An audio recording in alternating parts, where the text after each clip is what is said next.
Ladies and gentlemen, welcome to the Huddle, a black and cold podcast with your host with the most on this holiday and anniversary day, Mr. Gage. Ryan, how you doing, Gage?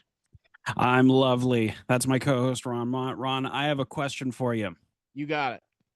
Offensive pass interference to end the game. Hmm. How do we feel about that? Oh man, it definitely was pass interference. It was It definitely objectively. was pass interference. They called it like that all game. Mhm. Right? Every single pass interference call that they called in the game was basically like that one that they just called. But what I'm scratching my head on is they called that a touchdown then? Like after the pass interference and after the quote unquote catch and the flip to Golf who then ran it into the end zone. You were calling that a touchdown? It's quite an effort. I mean, he gets an A for effort, yeah, but you're calling that a touchdown? Do you think that he should have been like marked down or like had the progress stopped at some point? I think the play was over right then and there when Ah, when he caught the ball and ah. was tackled right there. That's the end of the play. So on review, I don't know if his knee was down or if his elbow was down or if anything was down, but I actually generally like that what they've been doing is erring on the side of just letting the play go just in case rather than risk blowing the play dead. So I'm actually okay with them kind of being I, a little liberal about waiting before blowing the whistle. I'm actually cool with that. I and I'm with you on that, and I believe I did hear one. Hmm. I do believe I did hear. Look, I could be wrong. Hey, I'm watching it through a TV broadcast. I'm not watching coaches' footage, right? But like I told you, I watched the game twice. Hmm. The first time I watch the game, I watch it as a fan. I root and cheer and all that. The second time I watch it, I watch for analysis. I watch for trends. I watch for what is the offense doing? What is this specific player doing? I can rewind and stuff like that, and it makes it a lot easier to watch a game, to do your analysis like that and to see trends. And Hmm. it was definitely pass interference, but I just can't believe they called that a touchdown. And then they came out and explained the fact that yes, this was a touchdown, but because of the pass interference, it's negated. So Okay. because there was no time left on the clock, it's the end of the game. Well, had that not have been the case, what I appreciate is that all scoring plays get reviewed anyway. So even on review, like we would have seen if the knee was down, we would have seen if there was any kind of like we would have been able to get the same outcome either way, in my opinion. So I'm not too broken up about it. I'm not either, and quite frankly, what I'm more shocked about is the fact that once again, the Steelers defense just let him run right down the field at the end of the game. Bend but don't break, man. Your bend but don't break basically just almost cost us another game. If and I look, I know that Baltimore lost as well, but and everybody was talking about how, and what I mean by everybody, fan base and everything was talking about how this game didn't really matter and blah blah blah. But look, as far as I'm concerned, every game matters. Okay? You can't just go in there and throw away games in the NFL. That's not We do how it it every works. year. Okay? I don't think we're Isn't doing that it great? intentionally. No, no, no, no, no. Right. Okay, right. We're not doing it intentionally, we're doing it because of lack of coaching or planning or scheme or clock management or pick something, right? Always something. Right. Okay. But this time I'm going with the fact that okay, however ugly it is, it's a one in the column. It's an ugly win, which is better than a clean loss. I know that that's kind of the motto around here and whatnot, but I mean, I don't know who's going to be comfortable. Aaron Rodgers pulled through, and Jalen Warren had a great game. The electric meatball. He had his what is it? 14 rushes, 143 yards, 2 touchdowns, something like that. Couple receptions. Like he was running on full solar power that day, man. Mm-hmm. Holy moly. And not to disparage Kenneth Gainwell, who had one of the best catches I've probably ever seen. No, no. That one that George Pickens did where he was almost out of bounds and he was one-handing That it was a way good up one like that too. and he was practically horizontal to the plane and he still caught that ball with like three fingers. Yeah. That's gonna be. Oh, wait a minute. Hey, how about a certain catch that maybe won a Super Bowl? Oh, good old Santonio. I mean, it doesn't get any more toe tap than that. Yeah. I mean, Basically threw the ball like 5 yards out of the back of the end zone and still was right, able to. and still able to catch it. And that one on Monday night with the Green Bay Packers, where oh gosh, Amon Freeman, like it was almost the same exact scenario that the Gainwell catch was, Are we talking about the except he did what catch? maybe where it like bounced off his butt, I'm not right? sure. Like the ball landed and it landed on him and it bounced off his butt and it was in the air and he turned around and rolled over on the ground and caught it. It sounds like that was the Jeremy was it Jeremy Stevens, I think, that had that one catch. Like it was the Seattle game against the Patriots in the Super Bowl before they threw it on the goal line. Oh yeah, okay, all right, yeah, yeah, Was that yeah, Jeremy right. Stevens? I can't remember, No, but he I, had I one that can't remember was that. And it was Jeremy uh Curse. That's it. That's it. Jeremy Jeremy Curse, Curse. right? And the dude from the Giants that caught the ball on his helmet, Tyrese. Right, David right. Tyree. Yeah. David Tyree, right? Yeah, yeah, okay, right. And he caught it on his helmet and they counted that, right? Okay. But Yeah. I'm talking about the one, it was in Green Bay. It was a Monday night game and Al Michaels was calling the game and it was raining real hard and I think it was Amon Freeman who was the one that made the catch. But it was basically the same scenario. He was already on the ground. The ball hit him or another player or something and bounced Just in kind the of air stuck and his arm out. he rolled over and caught the ball and then got up and scored because nobody touched him. It was like, all right, there you go.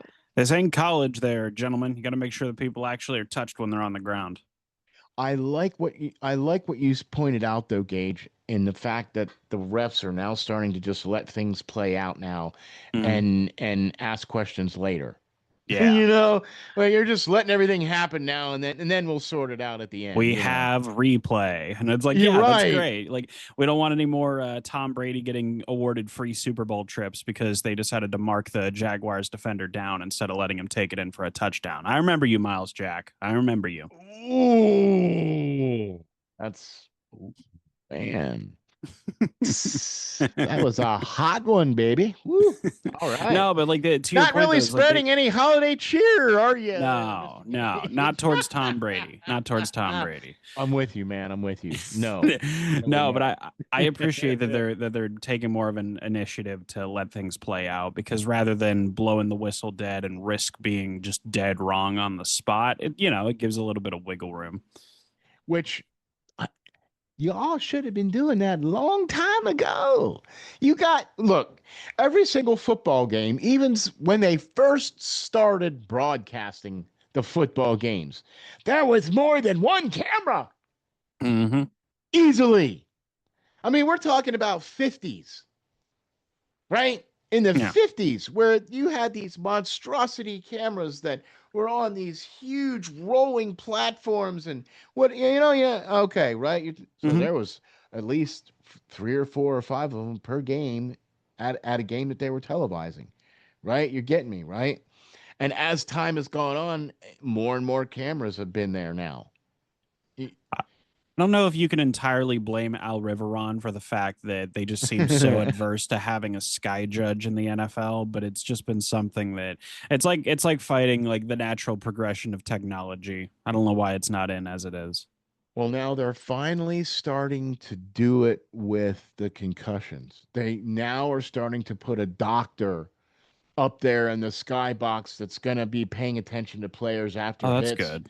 Well, no, that exactly that very thing happened during the game, Mhm.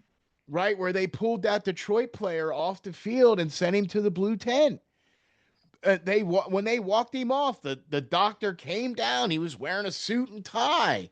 It wasn't any of the training staff people or nothing, man. That was the concussion protocol doctor coming down, going, "Yo, you need to come off the field right Get now." in that tent. I mean, he was cleared, okay, and was able to Hmm. come back onto the field, but still, uh, you have no idea how seeing that just warms the cockles of my heart. Okay, Hmm. because look, when you get hit that hard and when you finally open your eyes and you, you don't know where you are. You don't even know if you're still in your own body. Hmm. Okay?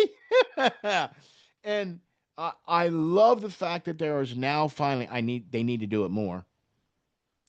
Okay, we saw one example of it, but we need to see it more because we're seeing the hits. Hmm. Okay? They do it in college big time now where it's a targeting thing. Now you will get ejected from the game. Yeah.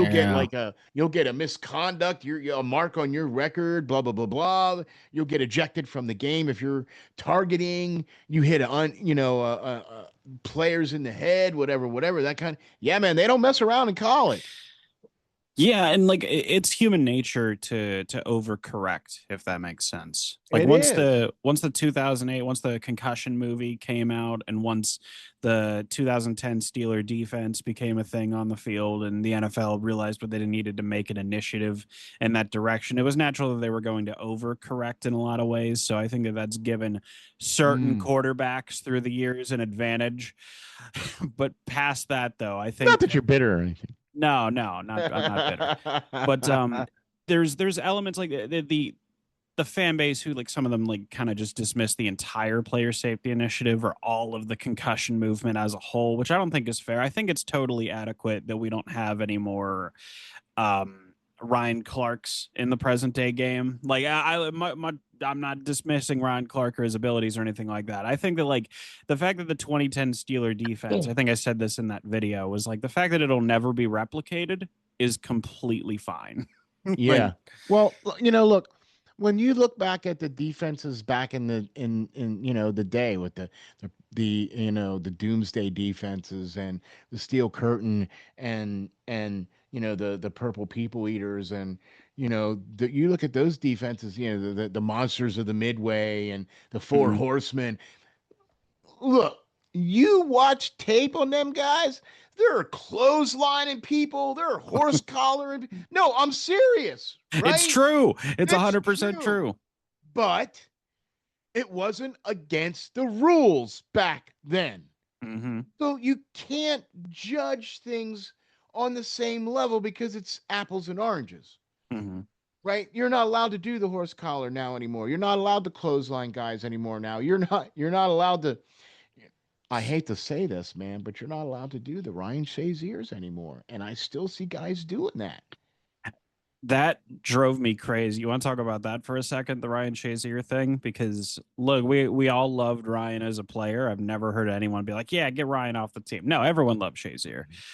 It drove me insane to watch him play football because like myself and I'm sure you did and I'm sure tons of other fans did that like we would like scream at our TVs to stop lowering his head so much. And I mentioned this, it was in a different video, but I remember I just it really did catch up to him in like the worst possible way for him. You know what I mean? I mean, he's able to have some semblance of life now, which is Yeah. great and it's a blessing. But and the fact that I'm still seeing guys doing that, and I'm still seeing guys look to tackle a guy who's coming at you, and look, he's going to juke you and all that other stuff, and I get it. But the correct form to tackle somebody is to drive shoulder, Mm-hmm. not head, because you got to have your head up, so Mhm. you can see where you're going because the guy's going to juke you out of your cleats if you don't have your head up, right? So you get your head up and you drive your shoulder into his numbers, right? You can't be a Drive, kamikaze pilot. drive, lift, and fall, right? That's how you tackle somebody. Mhm. Okay. I'm so sick and tired of seeing guys with their hands at their sides and they're just leading with their head or their shoulder. What are you doing? And you see guys hitting their own players. No, okay, you I can feel like we're still. no, but I think we're officially becoming like the old man podcast where we're complaining about fundamentals and not being able to tackle well, and we got to run the football. But it's true. All these things are true. Nobody's tackling out here. Everybody's grabbing. Grab, Everybody's grab, grab, grabbing. grab. Nobody's tackling. Oh man, is this what old basketball heads do all day? Because I feel like that's what we're diving By the into way, that territory. that was my best rendition of the almighty Vince Lombardi. Oh, good old Vince Lombardi. Right? There's a famous quote from NFL films where he's he was one of the first coaches to get mic'd up. Mm. And they mic'd him up for one of these really cold games, and he's out there and all you can hear him say, and he's talking to nobody. Right? There's just guys on the sidelines and everything, and he's just yelling at He's nobody. just speaking. Yeah. Right, and that's what he's saying. Grab, grab, grab. Nobody's tackling out here. Uh, They, well, Julian Edelman would talk about that with Bill Belichick and about how he was kind of the same way, and about how he would always have these moments like throughout the game. It would just be we got to block, we got to tackle, and you're just like, really, that's it. That's all the game boils down to. But like, yeah, that is kind of all the game boils down to. That is there is a true element to that. that's how Like, Chuck Noll was. That's oh, I'm exactly how sure. Chuck Noll was, man. He Do was your not job. yeah, he was not a rah-rah guy. Mm. He was basically out there to do, I watched this or read this article about the difference between what Chuck Noll has done to the Steelers and other coaches have done to the Steelers. Mm. And it was really a great, and I wish I could remember who, where, and what. But the gist of the article was Chuck Noll did not come into the Steelers to win championships. He came to the Steelers to build a champion. Okay, so right there is the major difference. Right? Everybody Mm. talks about winning championships. Nobody talks about building a champion. And that's what he did. Building a championship culture, building something that where that can be replicated as opposed to putting all your eggs into one particular year's basket. It's like you're reading my mind, man. You know what I mean? Right? But that's what the whole gist of this article was. Mm-hmm. Okay. And that's that's a rarity in coaching as far as I'm concerned. Okay. You don't see coaches like that today very often. Nah. You know what I mean? They're all about, and it's league driven, it's fan base driven, it's money driven. What can you do for me lately? What have you won for me lately? And that's what it's all turned into.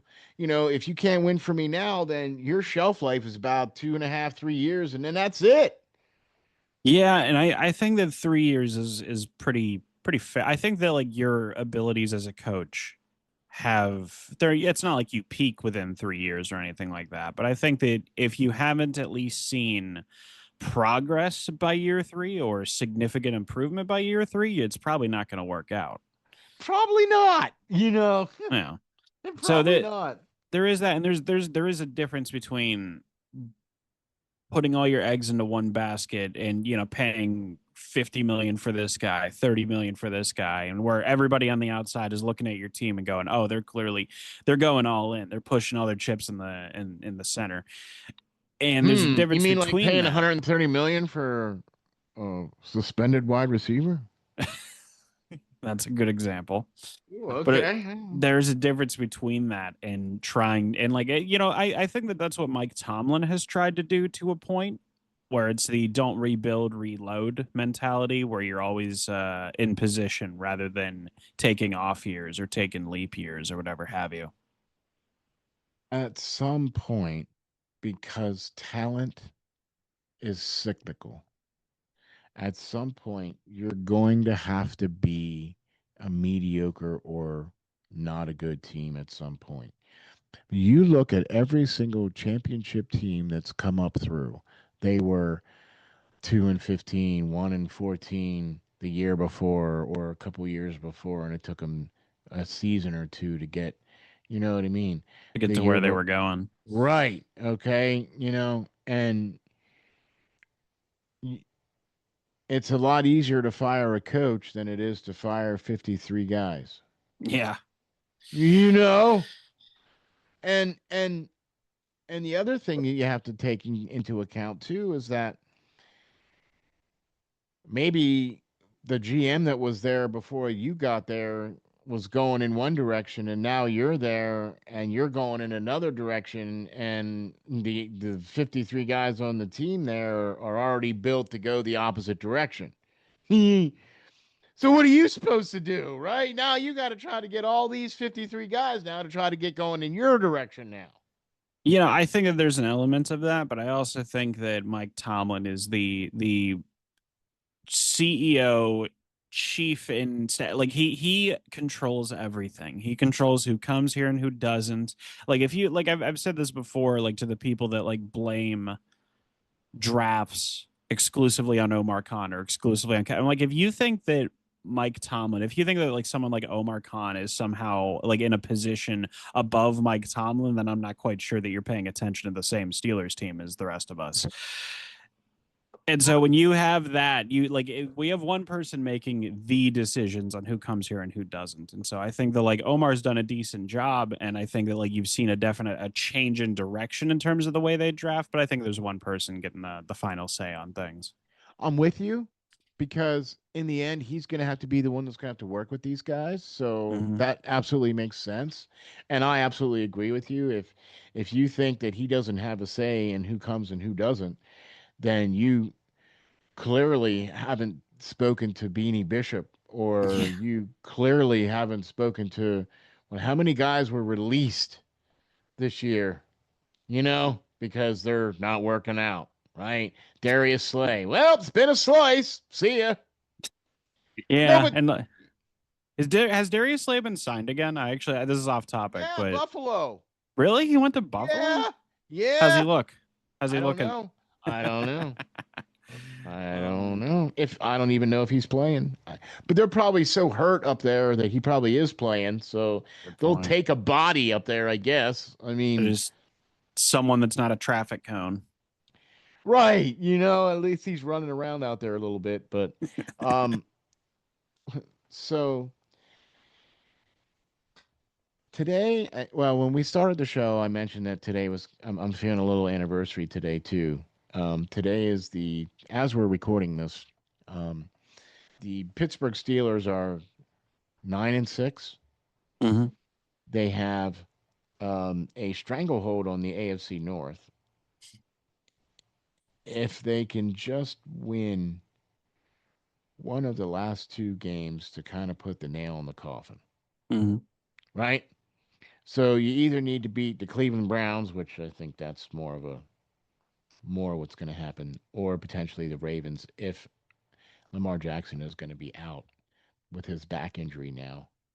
Um, so there's different playoff scenarios that are going on here, but you know what? Here's my whole thing on this. It just seems like, and look, I'm not trying to take away from anything that we're doing, and the fact that hey, we've won two games without T.J. Watt. I mean, It means something. and without Herbig,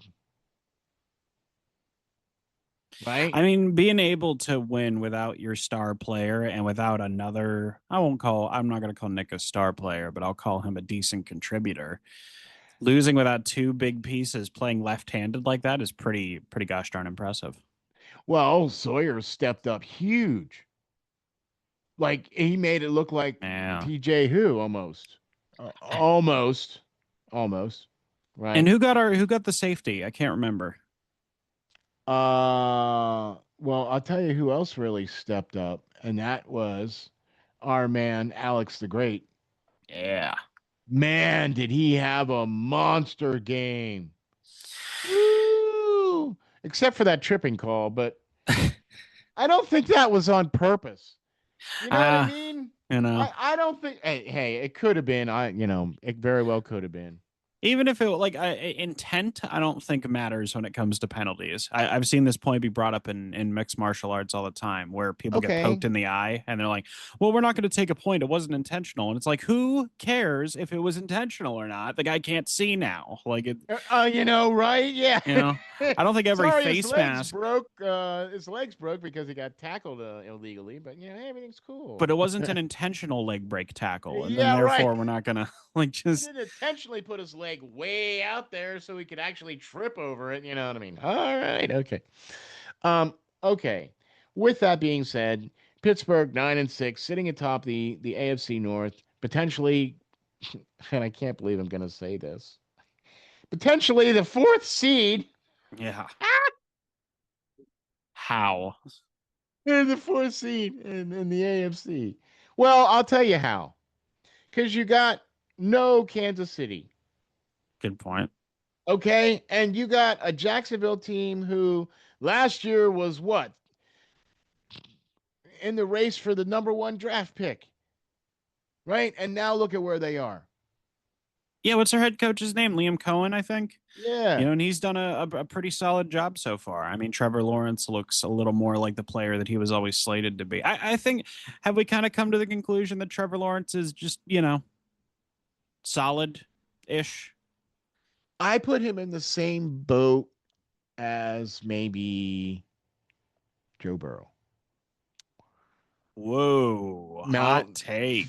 follow me on this. Follow me on this. What's been Joe Burrow's big problem over the last 5 years? Playing in the clutch and fourth quarter touchdowns, especially in Availability. playoff games. Oh, yeah, Of that too. That too. okay. I really What's overthought that question, didn't I? no, but you answered it perfectly because now I'm going to ask you the same question. What's Trevor Lawrence? Availability, And what else? Clutch play, fourth clutch play. quarter, blah blah blah blah blah blah, right? Hmm. Kind of the same kind of thing. They're the same archetype. I would agree with Right. that, definitely. Right. They have the same body type, they have the same kind of swagger. They Both have the taken with same the number one overall pick. right. And both not quite living up to number one overall pick status. If you squint it, I can see it. I'm with you. I'm not arguing with you. I I, see your point. I'm also saying this too. I think Joe Burrow's played on better teams than Lawrence has over the years. I think Cincinnati historically has been a little better than the Jaguars have been, especially since Joe Burrow's been there and then now that Trevor Lawrence has been there. I think Cincinnati's had better teams. I think that they're actually comparable when you think about it. I mean, like, Well, listen, nothing. Cincinnati went to the playoffs, what? Or the Super Bowl Yeah, a couple years uh ago. you're right. Yeah, and they Okay. beat KC. The Jaguars have won a playoff game within the last few years too, and they Right. they beat the Chargers after being down. It was like 28-0 or something. Right. Right, right, So right. like, they're the weird thing is like just the roster wise. Okay, nobody on the Jags is as good as Jamar Chase and T Higgins and all, like I acknowledge that. I totally acknowledge that. But past that, like, are their rosters really all that different? Like, or at least like in years past, like I think they're actually pretty comparable. I think Joe Burrow has done a tremendous amount of hero work for Cincinnati in years past and whatnot. Availability may be his issue, and he may not be the clutch the clutch player that he's kind of been built up by people to be. But I do think that he is a significant, pretty much the only reason with respect to Higgins and Jamar and all that. I say he's pretty much the only reason that they're not absolutely drowning right now. I agree. But they are what, 4-11? Now he missed what, 7 games this year or something. Yeah. Yeah, So I guess he is. I guess they hey, are drowning this year in particular. availability. What do you know? Hey, what my point is this, right? Either one, you could slot that quarterback onto any one of the leading teams, and they would do well because if you have a defense and if you have a running game and you actually have some people that can catch the ball Mm. and can protect you, hey, you can slot any quarterback into that. That was kind Seriously. of the argument with Ben's early years. Right. Okay. But Ben turned into be that gunslinger guy that he was in college. He ended up being that for a good portion of his career until he got towards the end because his body wouldn't allow him to do that. So Yeah. he pretty much had to kind of be that, um, always in the shotgun. Give me the ball. I have to do the reads before you hike me the ball, and then I'm throwing it to the guy that's going to be open. You know what I I'm just mean? going to throw it to the running back over and over and over and over again. No, that wide receiver screen. Oh, the lovely wide receiver screens that they kind of worked with Haley, and then they just never worked after that. But for some reason, we just always think they'll Well, work. it worked really well when you have Antonio Brown as the guy who's catching the ball. And All right. everybody's playing like 20 yards back. It's like, yeah, you could Okay, just kind of right. throw When it to when him, you you know? don't have Antonio Brown back there catching that ball, it doesn't work the same way. Because guess what? They're all right there on the line of scrimmage. I want to point out some things though that I saw in the last 2 games. Mhm. And that's this. And man, I'm gonna hate to say this because I was such a huge fan of when they drafted him. I thought he was gonna be that cornerstone on the line and all that other happiness, but Broderick Jones, who? Oh, poor Broderick. Um, if you come back and you're healthy, guess what, man? You're gonna be relegated to swing It's probably true. Yeah. because because Significantly better. oh my gosh, we haven't had to talk about it. No. Look, Isn't that as great? an offensive lineman, if you're being talked about, you messing up, Yeah. It's, right? it's the same Oh, thing with kickers. The only time that anybody ever wants you is if they're not saying your name. or if you're doinking it off the goalpost for a 37 Oh, yard chip shot. yeah. I love What what the Steve did. heck? I love what Steve did in his show, and he was like, "All right, play this music." Uh, Uh, no. Turn the music off. Wait a minute. I oh, he did that once before. It was a couple know. seasons ago where Boz missed it and doinked it or something like that. You Yeah. heard the reverberation through Yes. like it was like a portal that opened up or something. It was so dramatic. I loved It it. was the multiverse because Boswell missing a 37-yard field goal indoors. Yeah, Really? what the heck, Boz? Well, when you rewatch that play, Was it late? Was the placement bad? Was it a bad yes, hold? because it was a low snap. Ah, So the ball wasn't quite all the way set the way it's supposed to be for the golden legged brass balled kicker that we all love, with the heart right? of gold and giant bag of money. Right. Okay. Patreon.com/5SMU. But the ball wasn't placed right. So bad snap, bad hold, timing was a little off, and thus Right. Boz missed the kick. I can believe Right. that. I didn't I mean, actually like go back and he still look. had leg in it. There was still plenty of leg. You Yeah, know but what I mean? timing's the important part. Exactly. And if it's off just a little, I mean, if the laces aren't out, if it's not tilted the right way, if it's, whatever. I'm just using that reference because I am. Laces out. Right. Obsessed much? Shout out to But Ace yeah, Ventura. you're right, but there you go. So, okay. The offensive line has done an amazing job as far as I'm concerned over the last 2 games of I think that most of the sacks that have happened have been Aaron Rodgers either running into people or coverage sacks. There's nobody open. What are you going to do? But if that's Mm. going to be the case, throw the ball away, Aaron. Come on. He needs to learn from the art of actually, I'm not saying this is a joke, but like he needs to learn what Tom Brady used to do and would throw it like if there was a guy covered and there's nobody open, right? But like throwing it away would be intentional grounding. Way over his head. He would throw it like in the dirt at his feet or something Yeah, like or that. Like, something or what? I just whatever. missed. Yeah, Like, it yeah. was in the direction of him. It was just in the dirt. What? Yeah, it's Come not on, I intentional missed. grounding. I mean, okay, so there you go. All Yeah, he right. needs to learn how to do that. That'll solve a lot of these problems. And Yeah. I like He's honestly, been I in don't know the if you saw league for that. 21 years. He's 42 years old. Yeah, he needs to learn how to throw the ball in the dirt I don't instead of know if you taking a heard. sack. I don't know if you heard his pill bottle, his ibuprofen bottle rattling during that one clip that they Yeah, uploaded. right. But Okay. he's Here 42 we years go. old. God bless him. I know, right? Here we go now. We're going to be without DK Metcalf for 2 games.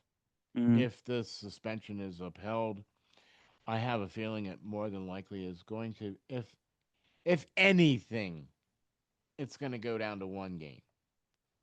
If anything. I don't Mm-hmm. think it's going to happen. I think the suspension's going to hold. It will. And look, I am not defending DK Metcalf. I am not defending anything as far as that's concerned. But what I am going to say is this: as a fan of whatever team you're on or you're rooting for or whatever, the people that are out there on the field are humans Mm-hmm. and they are people too. They have families, they have mothers, wives, kids. You understand? They have Mm-hmm. feelings too, right? And you can't just draw off on somebody like that and not expect repercussions. Okay? And it's a shame that and I've read some information that this was a fan that had been reported to the league that has been like following him around, right? Because he was in Seattle and he reported him to the league in Seattle, Yeah. right? In spite of all those things, okay? In spite of all those things, now I'm gonna turn the other way here, okay? As a player in the NFL,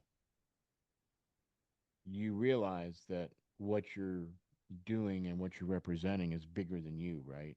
You realize that um, there are 1 million eyes on you at all times. Whether you think they are there or not, they are. It is your responsibility as a paid ambassador of the sport that you love to be a respectful human being. And I don't care how trash talking, crap, garbage you want to talk, nothing. I don't care. You need to be the bigger man. You're being paid to be the bigger man, to walk away. And you chose not to. And from what I understand, this is not just going to cost DK a 500 and some $1,000 2 game checks. From what I understand, this potentially is going to cost him quite a lot of money, like in upwards of 50 million. Yeah, they don't screw around with fan engagement. The NFL doesn't. No, no, no. This is his contract. His contract states about him missing any games, being suspended.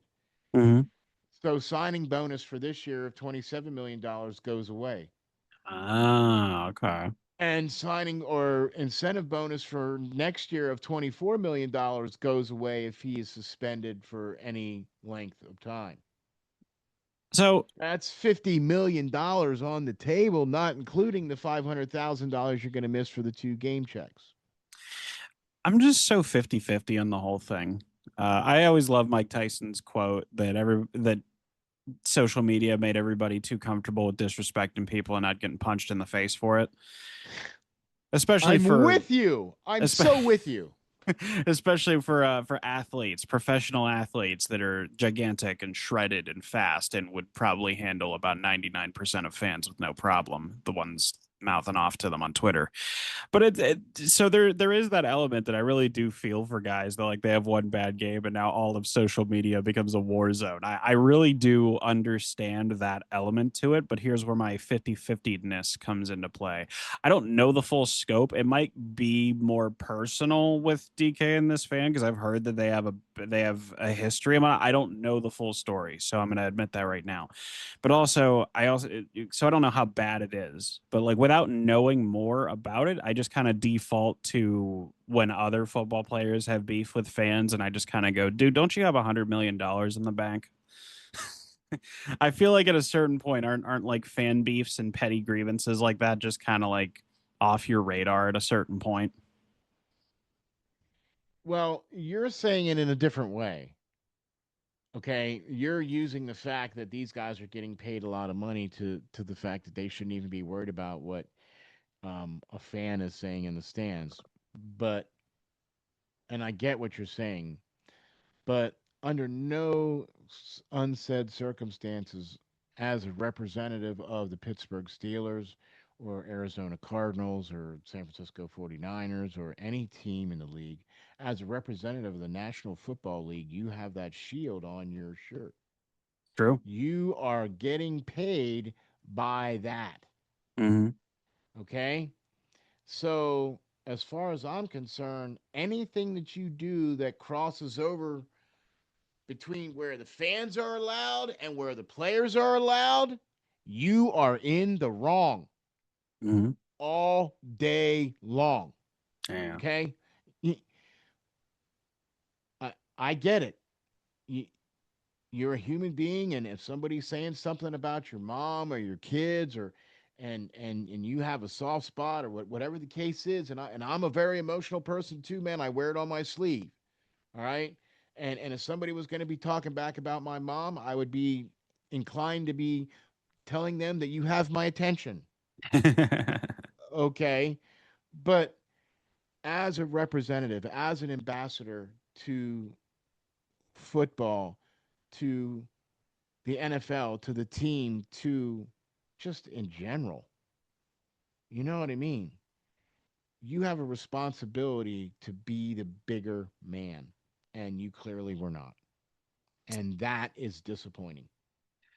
And I think that that's a lesson that we can all take away from this. So I think that kind of sums up the DK thing and our thoughts on it and whatnot. I wanted to Yep. get one last thing going here before we kind of I don't know before we finish this up. So I Well, I'll want to tell you get what. a You go go ahead, go ahead. ahead, and then I want to do mine. You go do yours. Go ahead. The predictions. We on the same page Oh, here? you We want can to do do? our No. I wanted to say a quick go little do your shout thing. out, because today is the 23rd of December. Ah, right. Okay, and I was alive when this happened. I was 2 years old, but I was Eh. alive, and it's caught out of the air. Franco Harris is running down the sideline. He's gonna score a touchdown, and the birth of a dynasty happened today, December 23rd, 1972. Pittsburgh Steelers won their very first playoff game against the Oakland Raiders. Okay.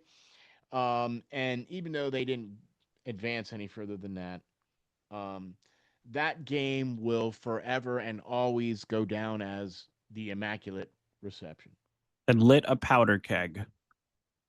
because the players that were involved in that play were selected by a coach 3 years earlier. Okay. Mm, And that was Chuck Noll, right? 1969 started it all.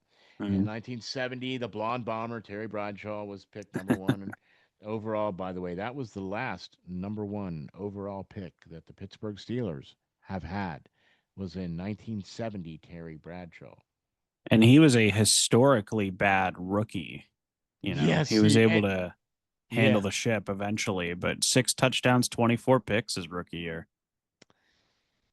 and he lost his job, what, 3 times Oh my in God. the span of 2 or 3 years, right? A real Drew Brees arc.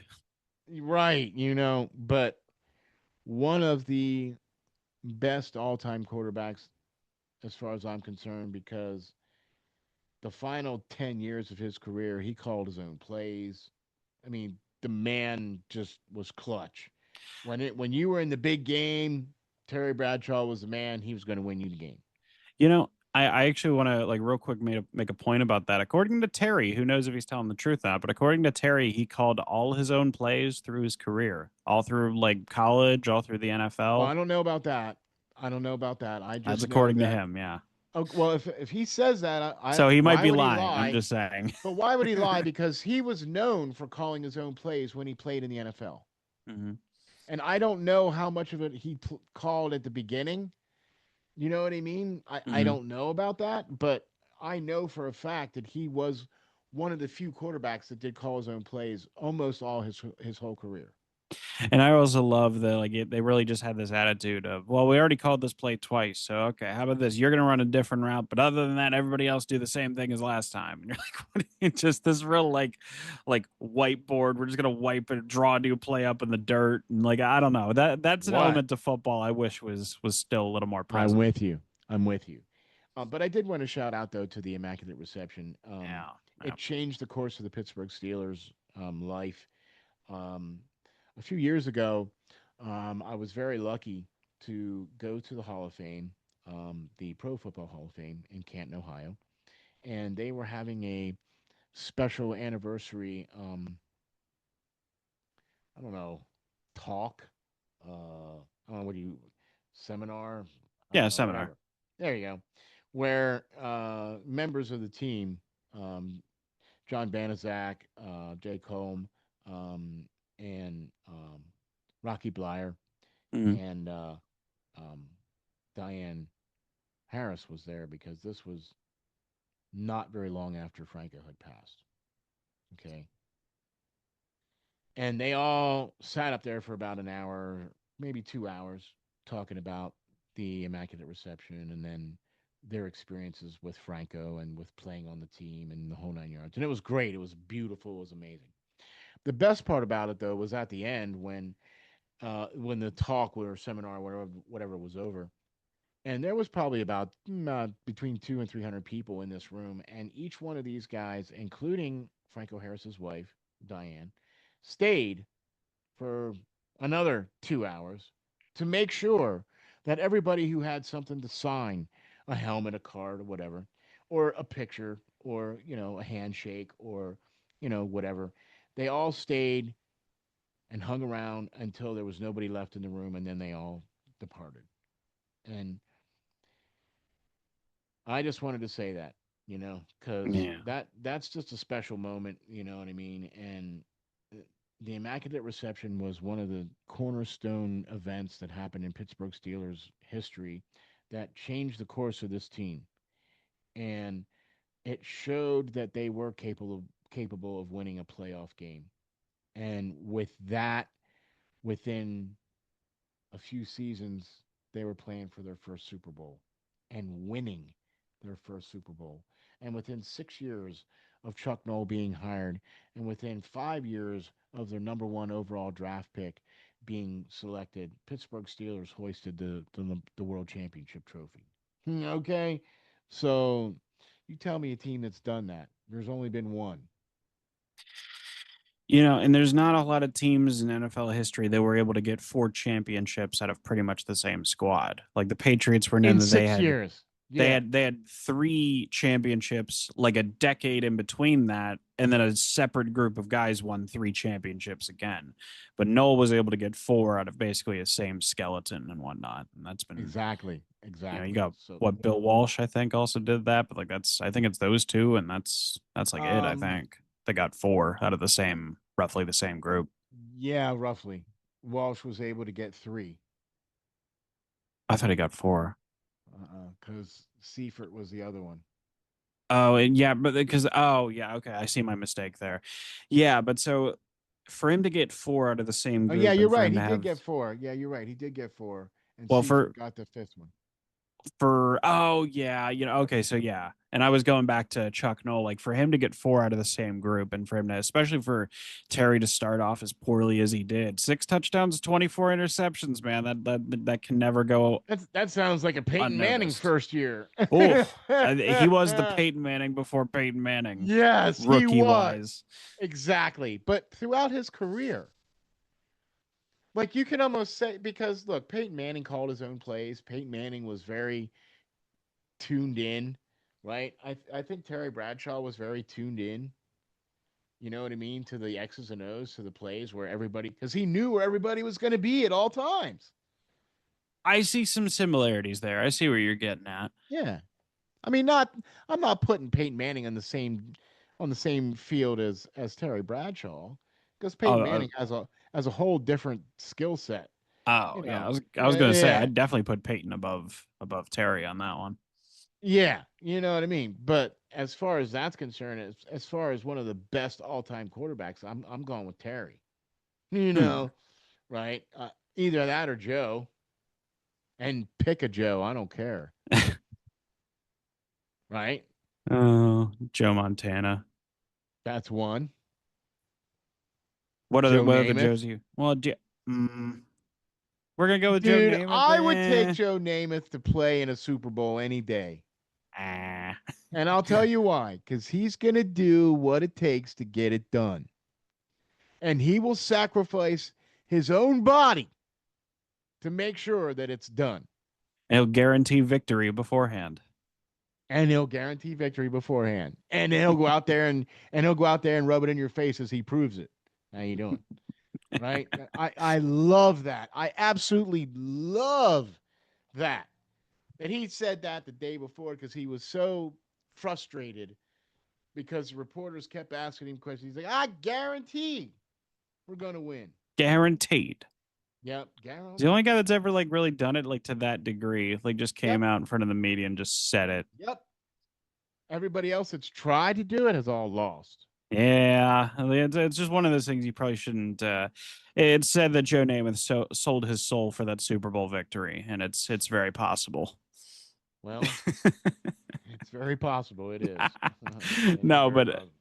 no, but like the closest thing that I can remember is Joey Porter saying that Jeremy Stevens was soft and that he wasn't on his level and whatnot before the Super Bowl. Stevens, Porter. Right? Oh, just came out with just Yeah, right. Oh, yeah, man. Oh, those were the days, right? yeah. Okay. So Well, we got Cleveland coming up. we got Cleveland coming up, and we might have TJ Watt back. I don't even want to touch on the TJ stuff. Just keep him out as long as need be. Let that man rest. Get one of Derek Watt's lungs and transfer it over to him if need be. We need him to have as many spare parts at his disposal as possible. That is But kind of convenient that his brother was on the team. And hey, buddy, I need a lung. you mind helping Hey, you out? You don't have to mind worry pitching about him in? matching, right? You don't have to. He's his brother, right? You know. Spare Okay. parts. Yeah, right. We paid Derek Watt just so he could be spare parts for TJ. Yeah. So Anyway, going into this okay, game, Cleveland. I like we should win. It's always the should, right? You know, especially we got the should win with shoulder. So that'll be a lot of fun to see. Is it? I don't know how. I feel like he had one good game or two good games. I've paid very little attention to the Brownies this year. So with any kind of things going our way, this should be a win. And so I guess we'll have to see how it plays out. Are we going to go 9-8 or are we going to go 11-6? Who knows? But I'm going to predict a win. I'm going to predict a win to wrap it up. I'll do my thoughts on the game is like I think whoever this is the most like bare bones analysis possible, but it's really just going to come down to who runs the ball better. That's just what these AFC North games tend to boil down to. And so I'm going to say 24-13 Pittsburgh. Okay, I like And that. yeah, I like that. I like that. Whether we get TJ Watt back or not, I'm with you. I think he should sit. Um, yeah. if we're showing that we're capable of winning without you, then by all means, man, take as much time as you need, bruh. Okay. We'll be here for you when the playoffs start. Okay. Yeah, keep him out to the Right. playoffs. Hello. Are you listening, Mike? Anyway, um, I might even start Mason Rudolph. Or like the last week of the year for the Browns or whatever. You mean the Ravens? The last week Yeah, is no, no. against the The Ravens. last week of the year or against the Browns. Like you're just saying, like in that general time, you would start Mason Rudolph and give Aaron some rest. Gives him another week for his wrist to heal. He clearly doesn't need to play in the game. Mm. And if you think it's going to be what you think it's going to be, put Mason Rudolph in, put him in there against the Brownies without TJ Watt, whether he's available or not, and then go out there and take care of business. Put in Will Howard. Listen, we've seen all that we're going to see from Mason Rudolph. There's nothing about it. And that's coming from me, someone who was on the Mason train for a very long time and was saying, like, just give him time. Just give him time. Let's see what Will can do. I want to see what Will Howard can do against a divisional opponent with most of the starters in the game. Let the kid let it rip. Who cares? All right, I'm going to advocate for that because I would like to see You with me? that. I'm with you. It's not going to happen, but I would No. love to see that happen, right? Come on. Will Howard out there with the ones? Come on. Why not? Against the Ohio team? I mean, really? Oh man, he might throw 3 interceptions and we might lose the game. It's against the Brownies. We're already making the play. Who cares? Who cares? Maybe save it to the last week of the season. Like let's say we beat the Brownies, we get to 10 wins. Like it's a guarantee we're in the playoffs or whatever. So And then maybe you would it's start Mason. So you would start Mason for this game against the Browns, and then you would put him in against the Ravens. no. I feel like I would keep Aaron in this game. To be honest with you, I mean, if not Will, I would just want to keep Aaron in the game because he seems. I know he's injured still, but it doesn't seem like he doesn't need to play, but it also doesn't hurt for him to play. You know, there's no reason to make the division a little closer than it needs to be. I think the Ravens still have what is it, 8 losses on the year, so it's not like them going 9-8 is out of the equation. That's true, but if Pittsburgh wins this game against Cleveland, it doesn't matter what Baltimore does, whether they win or lose against. Do Um, you think we're gonna win? I'm predicting a win. I'm predicting a. I'm predicting a very. I'm gonna go crazy on this one too, man, because I think it's gonna be.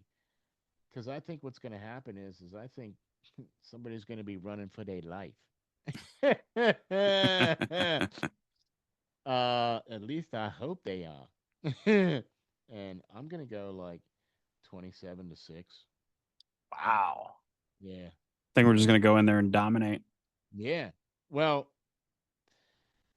let me rephrase that then, because we can still dominate a game and still it be 27-26, even though we still Yeah. dominated that game. You know what I mean, Yeah, like the right? Colts game.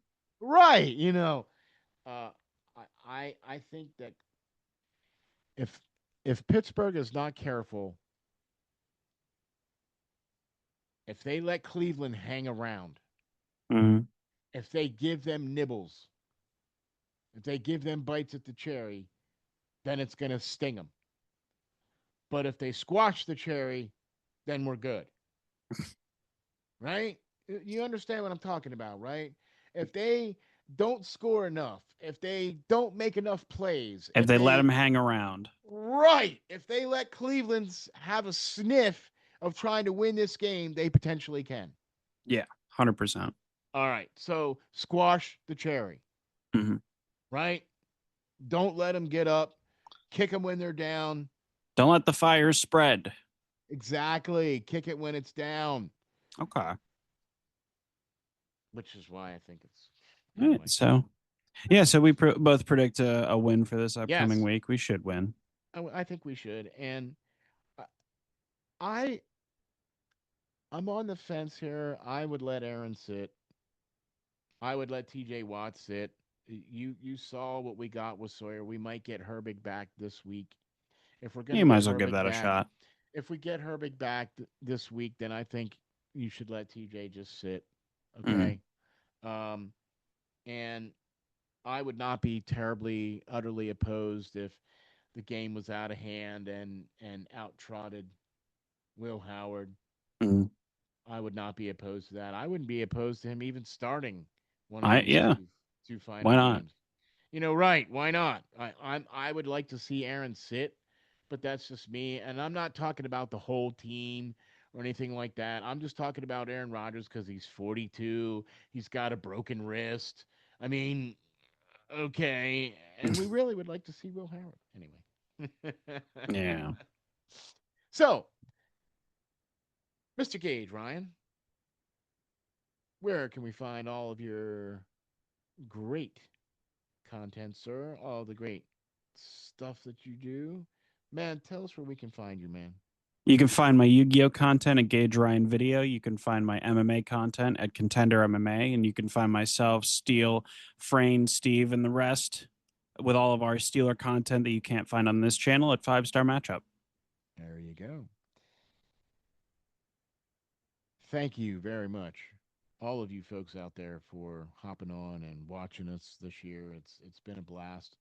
We're There's no off season for us. Mm-mm. We're gonna keep on going no matter what happens. Train keeps Um, rolling. Train keeps it rolling, man. The standard is the standard, but only we actually hold to that standard.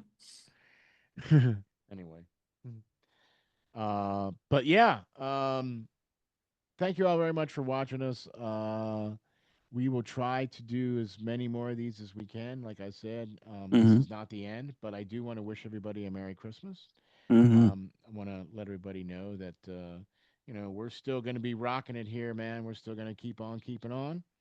You can find all the great stuff at RNJ underscore media on X.